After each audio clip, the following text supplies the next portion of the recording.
And Very that's cool. what my presentation was supposed to be like, high tech, that's high touch too. Yes. How High tech, there's high touch. I've said that so many times when I talk about tech in our space. It has to be that.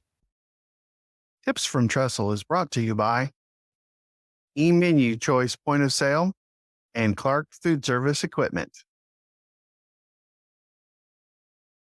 Welcome to Tips from Trestle, the Senior Living Food and Hospitality Podcast. This podcast explores the senior living industry with a unique focus on food, hospitality, and the community experience. I'm your host, Aaron Fish. My goal for this podcast: educate, inform, and inspire leaders in senior living. How? By bringing the resident and customer experience to the front of mind in our industry. We should bring the passionate spirit of food and hospitality to everything that we do and everyone we serve each and every day. So what are we waiting for? Let's get to it. Welcome to the season premiere of Tips from Trestle. Today, I'm joined by Carrie Alberts. Carrie, who's also known as the Dementia Darling, holds a Master of Science degree focused in gerontology and has over a decade of experience in dementia care.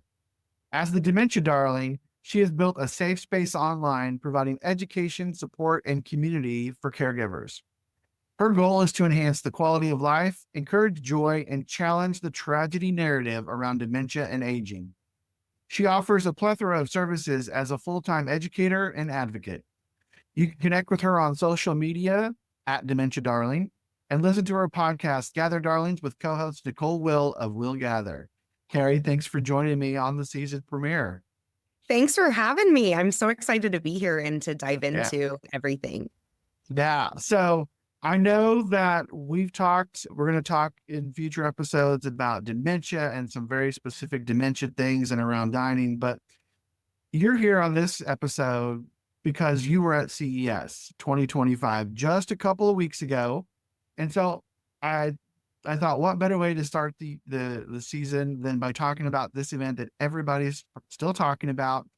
It's such a huge thing. You can't see it all, but you had a great experience. So I'd love for you to kind of just tell us about the general experience somebody could get from being at CES and what that was like.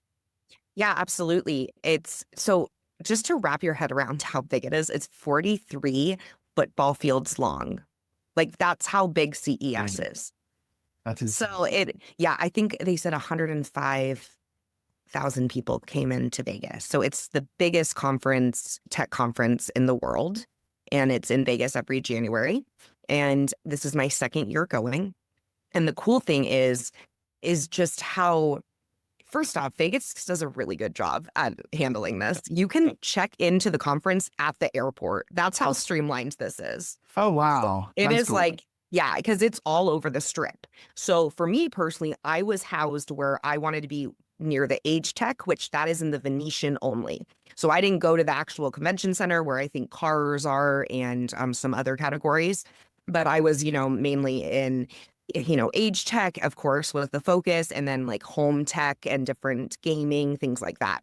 So it is very overwhelming to say the least. I mean, you barely can take a chunk out of it being there all week. I mean, I truly stayed pretty close for the majority of it to the AgeTech Collaborative with AARP, their area. I am part of that group. So it was an honor to be there with them. And they had an amazing exhibit and a lot of names that senior living professionals have probably heard of, like Rendeavor, for example, is highlighted in that group as well. And we need to see senior living out there. We really aren't seeing our industry showing up to CES yet. So we need to be, on the forefront of tech, because that's how we're going to be able to take better care of our residents and our caregivers and everyone involved. But it's very intense, as I said. So many, every country is present. I mean, so what's cool is the AARP booth is, I believe they said they're the largest booth in the entire show. So, I mean, they're getting huge. Okay. The amount of time that they've been around, they have just flourished. So they even had a pickleball court in their area. So you could play pickleball. with the new sound reducing paddles that are better for people that might need a lighter paddle and one that doesn't hurt their ears. So that was pretty cool. And you can choose a specific like aging person's experience.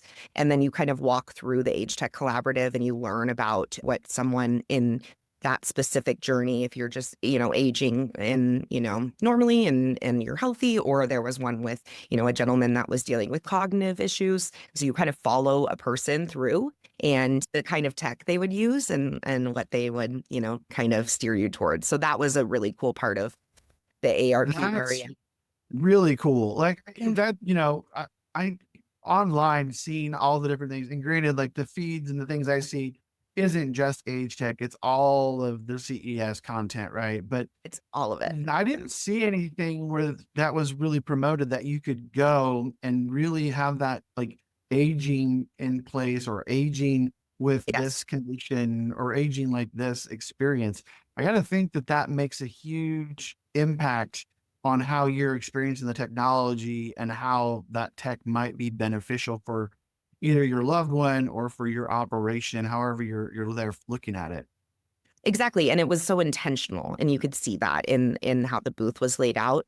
And it's just to show, how, I mean, first off, again, we're all aging. So age tech is for all of us.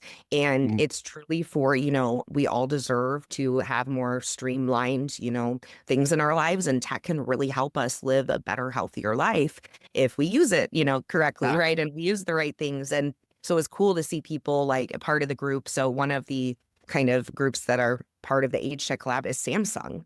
So, the head of the Age Tech Solutions for Samsung is speaking and, and sharing and saying family caregivers on a stage this large. It's very impactful. It's really important. And it's cool to see also, I mean, anyone can come to CES. There's, there is elders walking around. They just wanted to see what was out there. They just got a ticket to be there. Anyone can be there. So it's exciting to see what, the innovations that are out there. And it's exciting. The future Yeah. is cool. Yeah, no, for sure. We're going to get to some of those gadgets because that was when we decided we were going to do this. I did politely task you with, hey, bring some really cool things you see back to us to chat about. But before we get to those things, you had mentioned that it's not just go and see the tech, that there are actually presentations and speakers, and you happen to be one of them. So I'd love for you to just talk a little bit about what your presentation was about and kind of how it was impactful for those that attended. Yeah, thank you. So ARP and I mean the huge show at large and there are so many tracks of presentations that you can be in. There's paid tracks of you're wanting to learn about AI, let's say, and you pay for these specific groups, or there's a lot of free ones as well, a lot of talks. The big keynotes were in really epic places. The first night was at the Sphere, and then Lenny Kravitz went on after. No big deal. Okay, yeah, no big deal. Yeah, no big deal being one of those keynotes, but it was cool because the Age Tech Collab, they always have amazing speakers. And I'm not just saying that because I'm one of them, but they really are. I was at every one of them last year. It's so cool to see the innovators they have on the stage, senior living. There's one Doug of Ashbury Communities, and he speaks every year, and he is incredible.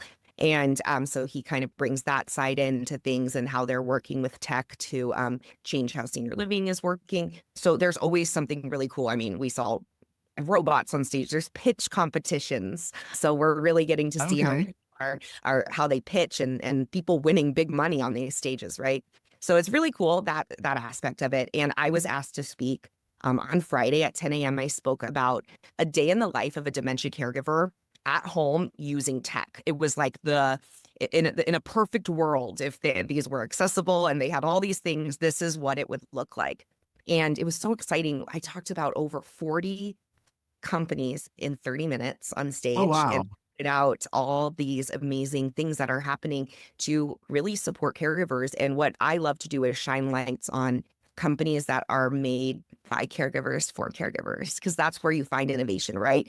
In challenges. When you're in the thick of it, you're the ones coming up with innovation. So I am such a fan of caregiver-backed companies that have come from their real life experience. And you see that in a lot of this age tech, which is exciting.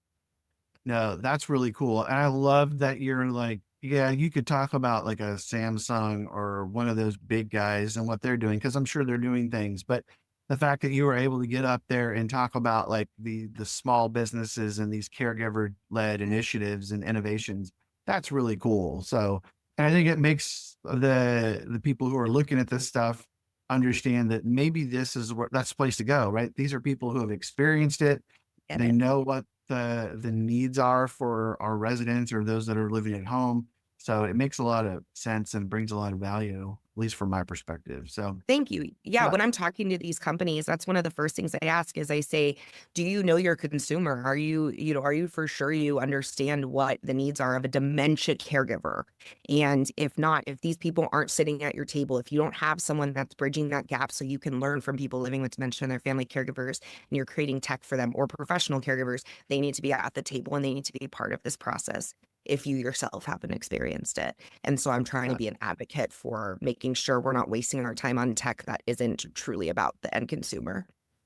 yeah. No, that makes so much sense. I so appreciate that. So, well, let's dive into some cool gadgets, right? And so I think what the best part about this is that you I think when we talked and you said, yeah, I'm going to make some notes on things, you kind of went in thinking, well, let me see if I can find a whole bunch of things around food and dining and the dining experience.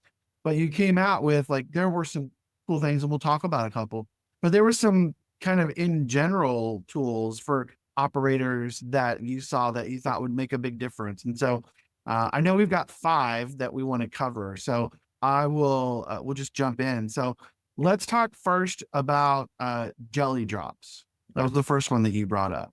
Yeah, and to also piggyback on what you just said, when I was on stage, I actually called for more innovation in kitchen settings and the bathroom. We need to see more help in those aspects, specifically in for senior care Yeah. or people with dementia. We're not seeing a bunch there. But Jelly Drops is really cool. They were created from a grandson who watched his grandma not be able to drink as much, and she had dehydration issues. And we know that dehydration can lead to very serious UTIs, which we don't want to, play around with. So Jelly Drops is a way to get your residents to drink more water when we know it's hard to get people to drink water. There's many Yeah. reasons, and sometimes it's just they don't want to go to the bathroom or ask for help or all the things, or they forget. There's so many things, but jelly drops are like a little candy almost, but it's 95% water. It's so and so it feels like jelly in a sense, and you just pop them and they're little. I actually have here. So they're in Okay. these little pods, and then you just open them up and it's like a little snack, and you get so much hydration from it. They're sugar-free, low-calorie, gluten-free, vegan, naturally sourced colors. I mean, they're the real deal. They're from England. And I remember when they first started coming out, they sent me these years ago, and this is a newer iteration of the shape of it. And I ate some more there, and oh my gosh, the new shape and the consistency is easier to swallow, easier to hold. They're doing incredible work, and you can actually get these for your communities through Ugeria. They sell them. Okay. But you can get them through their company too, straight from them as well. But it's made with 95% water. There's electrolytes and then vitamins B12, B9, and B6. Okay. Look, sorry, individually wrapped each one, I So, assume, or so yeah, these little pods are, and then you have oh, like got it. Okay. 8 or So it's a something little in there. pod, and then you just eat the little drops inside of it. Yep, you have like a couple in there. So it's just like a nice little snack pack almost. Okay. And Yeah. so when you think about someone consuming them, are they, when you say they're like a candy, they're not like a candy like you would suck on. Like you could just eat them No, and swallow them mhm. and you're good to But you go. can bite into them really easily. It's just like jello. And they last for about 6 weeks, I believe, shelf life, Okay. from what I understand. And it's more cost effective to buy these in bulk. But it's just really helpful because it makes hydration a little bit more fun, and people, think it's just candy, which Yeah. makes it fun to eat. And Well, I love the idea of being able to, like, say you have a resident in a memory care neighborhood who's a bit of a wanderer, right? It's hard to sit them great. down. They're not walking around with a glass of water, but you could hand them something like this and they can snack on it while they're walking and Yeah. moving. and they're getting what you need. And the fact that you can get them in bulk makes it a great solution for operators. So I do love that too. Agreed. And I just want to specify too, though, before you give these to anyone, to make sure that it's okay with their SLP, their speech language pathologist, their doctor, because if you do have maybe issues with swallowing, this might not be the best thing. I'm not an SLP. I don't know, but just make sure. Right. No, it's a good little bullet point there. Kind of that asterisk, like you always got to take that into consideration for sure. Technology continues to drive changes in senior care, and that includes food service. eMenu Choice is an award-winning point-of-service application for managing the dining function in senior living communities. This mobile, touchscreen-enabled software enhances the dining experience for residents while streamlining processes for staff. The flexibility and functionality of eMenu Choice makes it an effective solution for any type of senior living environment, from independent and assisted living to skilled nursing facilities. It works for production kitchens or restaurant-style service with options for per meal or a la carte pricing, and accommodates a variety of payments, including bill to account, meal credits, and credit cards. Created by a senior care provider with more than a century of experience serving older adults, eMenu Choice eliminates communication barriers between staff and residents while enabling person-centered choices and greater resident satisfaction. eMenu Choice, transforming dining for senior living. So let's talk about the second one, food and dining related, the Keurig electric salt spoon. Let's hope we're saying it right. I did not get to talk to someone about this, but I've been hearing about it and I saw it from afar. I never got to find them, unfortunately. But oh my gosh, I want this. This would help so much. So it's literally a spoon, and it like gives you the taste of salt, but without you having to ingest salt. So you don't have to so it's better for your body. So you're not like ingesting all this salt, but you still get that taste. And it's like this electricity that does it. Okay. And it makes it taste like your food is adequately salted. So can you imagine for someone who's having issues with not being able to put salt on everything, and they still get the taste, but amazing for our health. But isn't that wild? So the device amplifies food saltiness by applying an electric current to the tongue. It's an interesting take on an dining assistive device. Right? You know, because we've seen the spoons that have the gyroscope in them. They're designed for like Parkinson's and that kind of thing. And those are really great. They have the ones that also have like the heavier, thicker handles, so they're easier to manage.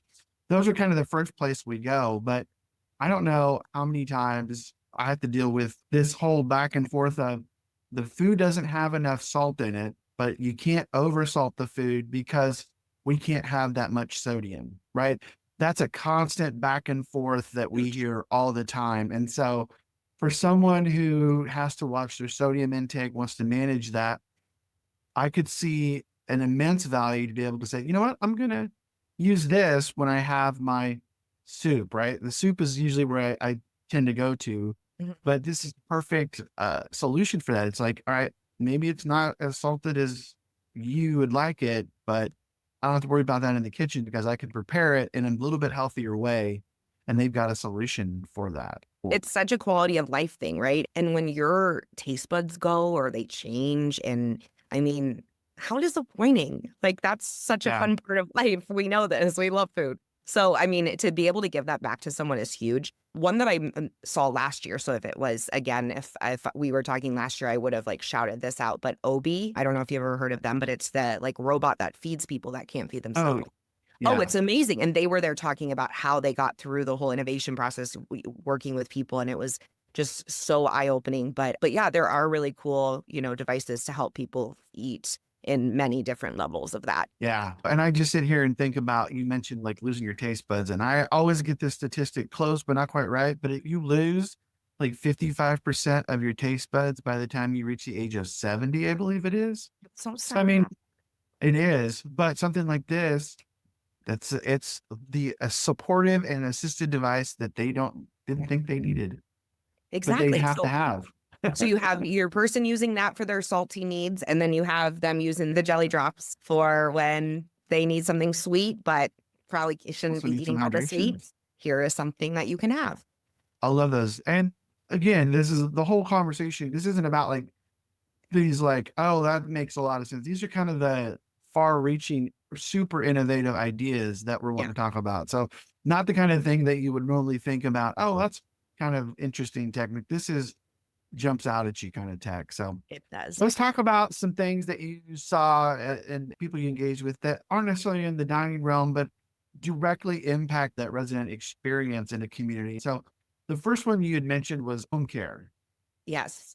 Oh my Yeah. gosh. So home care is, I almost like cried at their booth. It is so amazing. So we know it can be really hard to give people medications. And then especially when we have dementia involved, sometimes there's issues of not trusting the person that's giving you your meds or thinking, oh, they're poisoning. There's all these things that can happen. And then also reminding them and being on top of that. And this is great for people that are in independent living still Yeah. or at home as well. But, and then also staff could use it. But home care is literally a medicine dispenser and it has a camera on it. And so if the loved one is like far away, they can literally FaceTime them right there. And then one of the cameras is facing down so they can see that they've taken the pills. So they have two cameras, they have two like eyes on them almost. And even if they were to like say, I don't want to look at you, you're like, I'm not going to talk to you. And you could still see the camera looking at the meds so you could keep track. But it's just like so made for people struggling with this. I mean, it is Yeah. incredible how they've set this up to just be such a support for family caregivers that maybe can't be there. And then also the alarms and to their phone, they haven't taken it yet, or it's time. Okay, we need to be on a call with them now. But there's so many ways that this device was just blowing my mind for how it could help people be independent longer. And the fact that it's coming out wrapped in plastic, so you won't have to deal with, did they poison me? No, it literally came out of a machine. Like this is foolproof, things like that. Yeah. And so that can be really helpful. They have, and on the screen, it like tells them which meds are what, and then it'll give you the report if they're not taking them enough or what have Yeah. you. But it's such an incredible support for anyone who's struggling with memory loss and different symptoms of dementia. It was just so intentional in their design. I love this idea of it. You can't be there. How do you connect? It doesn't mean you can't have a conversation with them while they're doing this. Like you said, it's basically like a FaceTime or a Zoom call every time. And it can almost become part of that daily routine of, all right, medicine isn't fun, but if I know, hey, I'm going to sit, maybe I get to see the grandkids or I get to see my daughter or whatever. And well, they have a 5-minute conversation and just check in. It kind of almost like you're saying meets two needs at the same time. Yeah. And I could definitely see even in like a senior living community setting where if somebody has this device, somebody who's doing a med pass or trying to do med pass, you can make sure that you're checking everybody. And even if you're shorthanded, you can still make sure that things happen. It's time consuming, and med management is one of the key things in assisted living. Absolutely. And can you imagine? I mean, it holds up to 90 days. So that's taking away like a lot of work. I mean, truly, for someone to come Yeah. through and remind. And like you said, it has that engagement piece as well in it, which is beautiful, the socialization piece. But I just think it's so smart to give people an opportunity to do something that's obviously important for their health and then get all these other benefits on top of it and peace of mind for the caregiver. And again, if it was in a care setting, and I've literally had where I've had to have a daughter send me a video that I would share every night and say that it was her on the phone, and because she used to cheers her pills with her daughter when she lived at home. And she wasn't going Yeah. to do that anymore. So she didn't want to, it wasn't her routine. So we learned Right. how our daughter sent in a video that said, cheers, mom, let's take our pills. And I would show that same video, but she thought it was FaceTime every night. And then the daughter didn't have to do that. So that innovation, look at what's No, real. that's such a great real world example of how this solves that problem, right? We don't know those routines that people have, and that could easily solve them. So Yeah. it's And very that's cool. what my presentation was supposed to be like, high tech, that's high touch too. Yes. How High tech, those- high touch. I've said that so many times when I talk about tech in our space. It has to be that. Yeah. All right. 2 more as we wrap up here. So Okay. Viking Pure, we Yeah. are both familiar with them. We want to give them a shout out. Yes, I talked about them in my presentation. Those were one of those companies that I shouted out because first off, they're amazing for both B2B and B2C. They and I have them in my home, but specifically as a Montessori dementia care professional in Montessori care, we want to support them in doing autonomous tasks. And a lot of the time, people want to help clean. It is one of the things we feel purposeful in doing in our lives. It's something, can naturally do. And so people aren't given that opportunity in many settings, right? Because we don't touch the chemicals, they're going to drink it. They could literally drink Viking Pure and they'd be fine. Yeah. And that is insane to say, truly. And if you It's see such a one of the cool Viking thought. Pure guys and they spray their hand sanitizer in their mouth, I remember when they first said that to me and I was aghast. I think that is one of the coolest things, and it's so smart for people to have one less thing they have to lock up, one less thing they have to worry about intensely and worry about liability, right? And worry about all these things. One less thing that's going to hurt people potentially. So just such a big fan of Viking Pure. Yeah, it's such an innovative and way they approach it. And, every time I talk with Dan Lawson about all that, it's just a great story. It's a great product. And the horror stories we've heard from way back in the day about people getting into the chemicals and, oh, hey, I'm going to drink the window cleaner because it's blue and looks tasty. Yeah, awful. So it's such a great way to solve that problem. So this is the start of season 4. So over the last 3 seasons of the podcast, I've had at least one conversation where I talked with a robotics expert. And usually we're talking about dining robots and robots that have like the 3 trays and they know where to go in the dining room, or they can deliver meals, or maybe they can sweep floors. But you saw one that kind of takes that to a whole new level. And so it was called Mirokai. And the way they frame it is the humanoid robot ready to revolutionize service. So kind of tell us a little bit about this robot. Yeah, they spoke on the AARP stage and it was just wild. It looks like a fox and it has just this really Disney-ish face. I've never seen one like that where it was like an animal. So that all of a sudden, already was like, okay, this is different.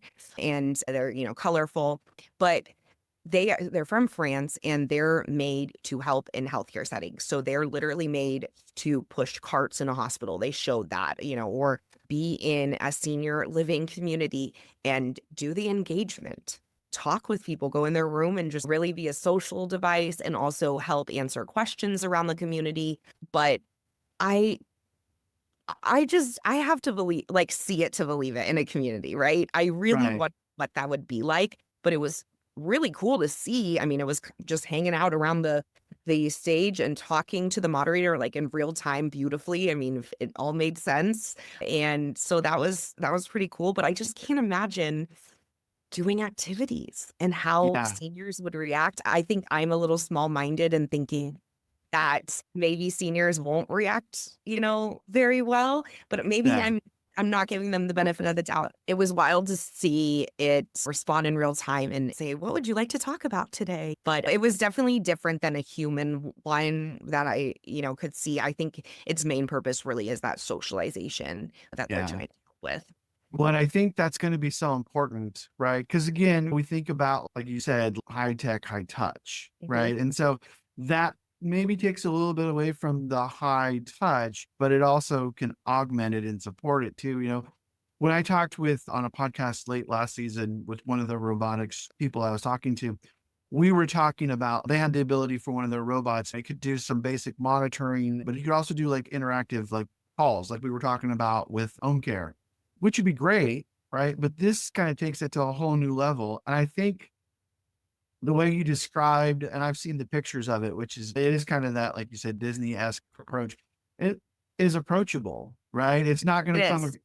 I don't expect it to be human. I saw some humanoid robots online. That was a little weird, but this is definitely different than that. It seems like it could be more engaging and maybe more fun to interact with. And if it can help out with some of those other menial tasks, that's also a win. So it was a very cool thing when you mentioned it. And so I wanted to make sure that we kind of left on this kind of super cool, fun note of, hey, there's a Fox robot in the community that you can talk to about the bingo game last night.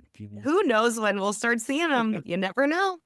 It's going to happen. I think it's going to be great. I'm a proponent of figuring out how to bring all the tech in and, like you said, weave it in and create that high tech, high touch environment. So while we deal with staffing, we can make sure we still have that person-to-person connection and let the tech do the heavy lifting and the menial lifting for us. So, Carrie, this was awesome. Thank you for sharing a little bit of your experience. I know you were there for like 3 or 4 days and we crammed that into like 30 minutes.